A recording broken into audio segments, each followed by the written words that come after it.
Di mana ayatnya? Ayatnya mana?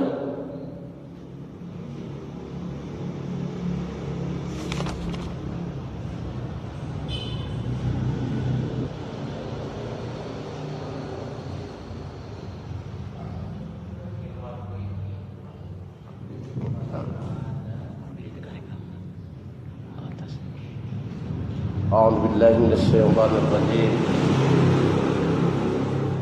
بسم الله الرحمن الرحيم وأحل الله البيع وحرم الربا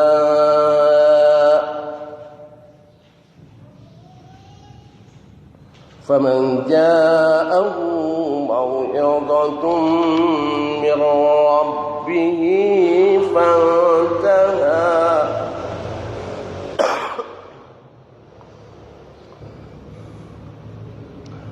فله ما سلف وأمره إلى الله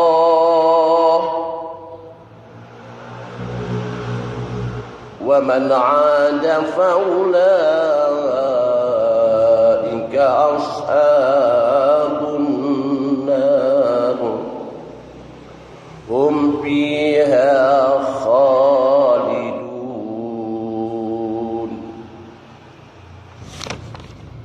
Bismillahirrahmanirrahim. Wa ahalla, dan telah menghalalkan.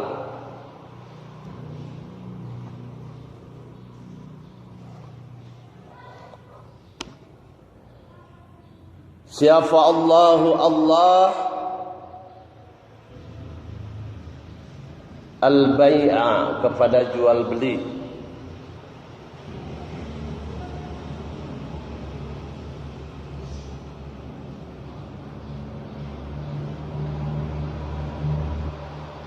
wa harrama, dan telah mengharamkan. Siapa Allah ar-riba, kepada riba. Kemarin yang disebut riba itu ialah az-ziyadatu fil muamalati bin nuqud wal mat'umat fil qadari awil ajali.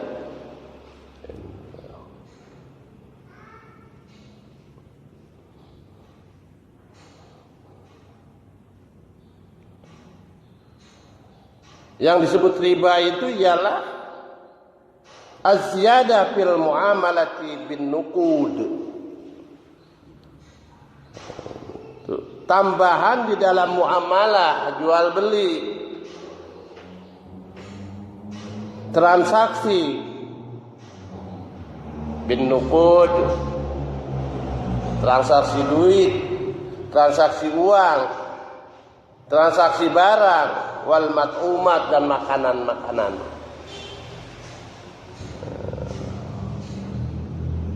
Bil qadari, di dalam ukuran, awil ajali, atau waktu atau ketentuan. Tadi saya sampaikan,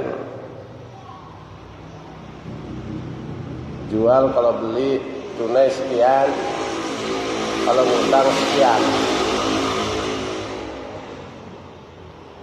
Jangka waktu 1 tahun, kreditnya lebihnya sekian, 2 tahun sekian, 3 tahun sekian, 4 tahun sekian, 5 tahun sekian. Itu riba namanya.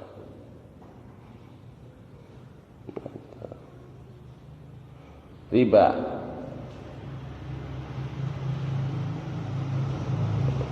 Nah ini perbankan kita udah pakai cara-cara seperti itu, secara riba. Ini bahaya. Kalau orang Islam, orang yang beriman, dilarang oleh Allah Subhanahu wa ta'ala.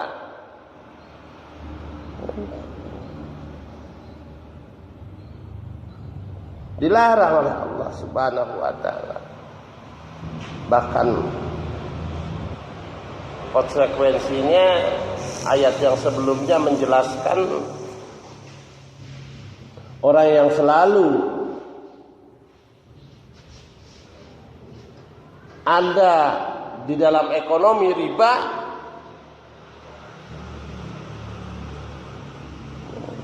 nanti di alam kuburnya tidak akan bisa bangun. Begitu bumi ini, dunia ini hancur,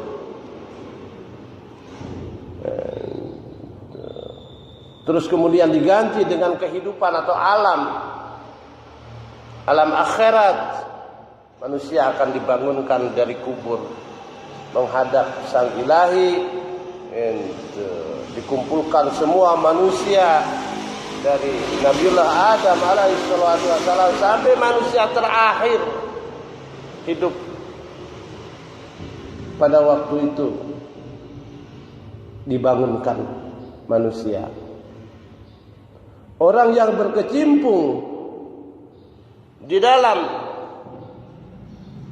riba, ekonomi riba, jual beli riba, tidak akan bisa bangun.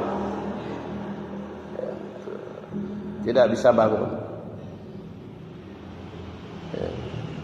La yakumuna illa kama yakumul ladzi yatakhabbatu syaitan minal masjid.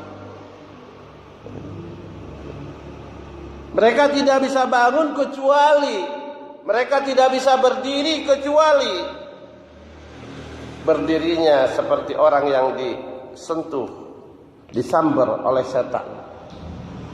Seperti orang yang kesurupan, orang yang keder, orang yang bingung harus kemana. Apalagi kalau bicara masalah korupsi. Bicara korupsi, misalkan seorang korupsi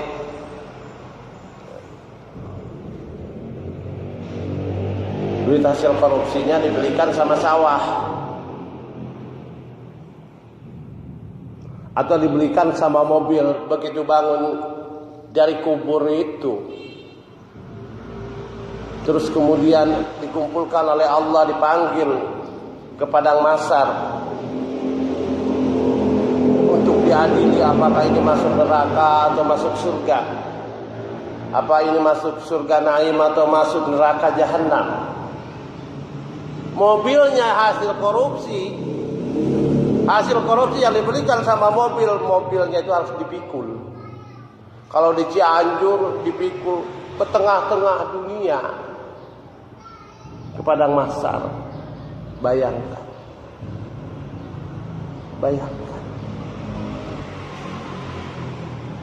Apa yang akan terjadi di situ? Apa yang akan terjadi? Apa yang mereka rasakan nanti, dan itu sudah pasti kita akan bertemu dengan alam kubur. Pasti. Semuanya makhluk hidup, manusia akan bertemu dengan alam kubur. Semuanya makhluk hidup. Cuman selain daripada manusia, kambing, binatang yang lain, itu hidup, dihidupkan kembali untuk membalas pada waktu di dunia semasa hidupnya telah disakiti oleh sesama makhluk, jenis makhluk. Misalkan ayam dengan ayam, kambing dengan kambing, misalkan ayam, jago dan patok.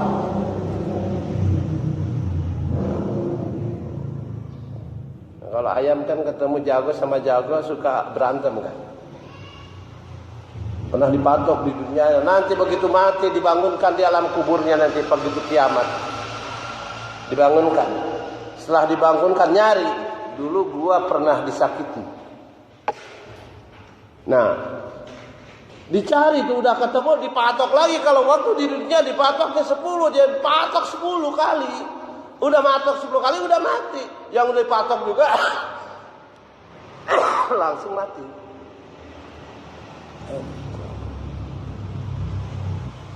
Atau misalkan si Odin kerjanya waktu di dunia itu ngadu ayam, punya ayam jago, aduin. Bawa ngadu. Ya, memang nggak salah katanya. Da ieu mah hayam adu aing ngaran teh hayam adu jadi kudu diadukeun.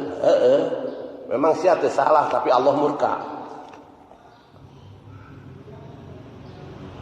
Bagaimana?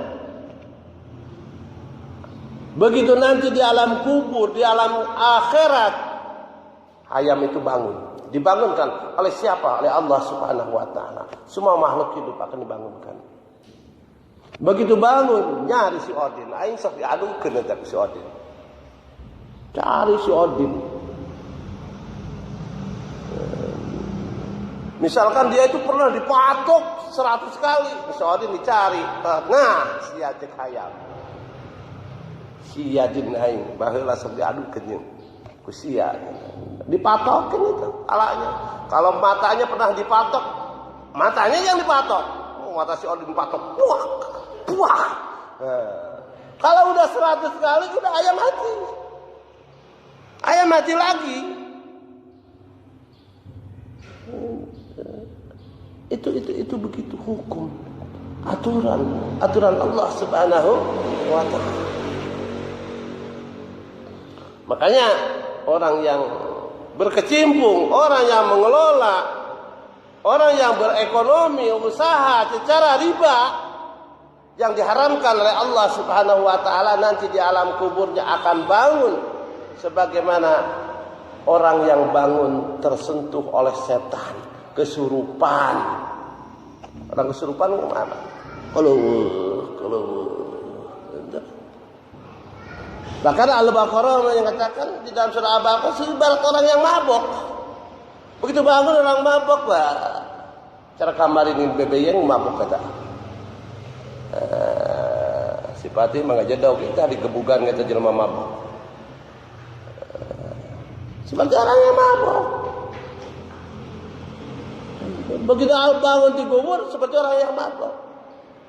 Kalau ayat ini menerangkan orang yang bangun di kubur mereka tidak bisa bangun illa kama yakumul ladina yatakhabbatuhu as-syaitan minal masih seperti orang yang kesurupan, kemasukan setan, kadang tidak tahu jalan.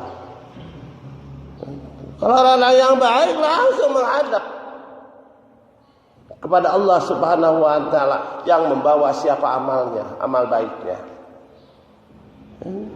Menghadap kepada Allah Subhanahu wa taala. Bahkan dalam surah-surah yang lain dijelaskan bagaikan digiring oleh api. Begitu bangun di kubur digiring oleh api. Wah. Matahari satu tumbak. Matahari satu tumbak. Matahari satu tumbak.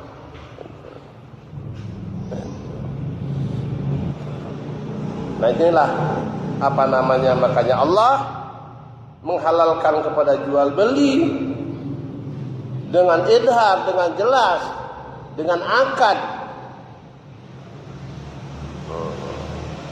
Mengharamkan jual beli secara gelap,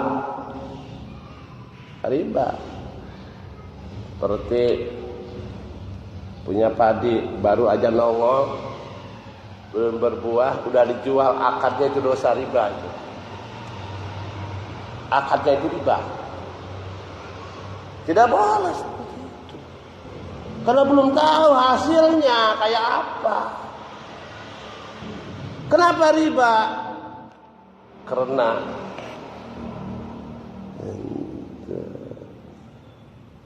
akan timbul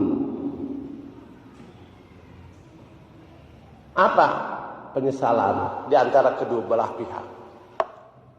Contoh misalkan sawah ayo 1 hektar sabaraha beli ku aing 100 juta bayar jadi diala we parena teh. Begitu diala teh jadi 100 juta dengan 80 juta rugi 10 juta jadol teh aing. Rugi aing ngaborong si anu. Nah itu yang metak jadi haramnya itu. Al-hukmu yadullu ala illah. Hukum itu ialah menunjukkan terhadap illatnya. Itu illat, penyakit yang menjadi kenapa jual beli itu harus idhar. Haram. Atau sebaliknya, misalkan seseorang si A menjual pare 1 hektar, jual 1 hektar. Sabaraha eta dijual orang mah hayang 120 juta. Oh, pas begitu dibayar 120 juta, kemudian dipotong eta padi, terus dibawa ditimbang, dijual lagi jadi 130 juta. Aduh, untungnya gede aing hanya kalau dijual murah-murah. Nah, itu yang menjadi kenapa haram. Kenapa dosa? Kalau jual beli itu yang menimbulkan ridha birridha. Senang sesama senang, itu yang benar. Itu ketentuan Allah. Makanya Allah wa halallahu al-bai'a.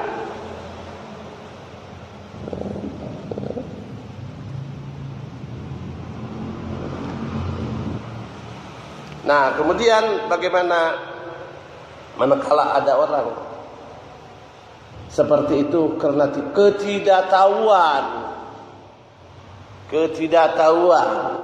karena kebodohan. Kemudian dikasih tahu oleh Allah bagaimana paman mangka bermula barang siapa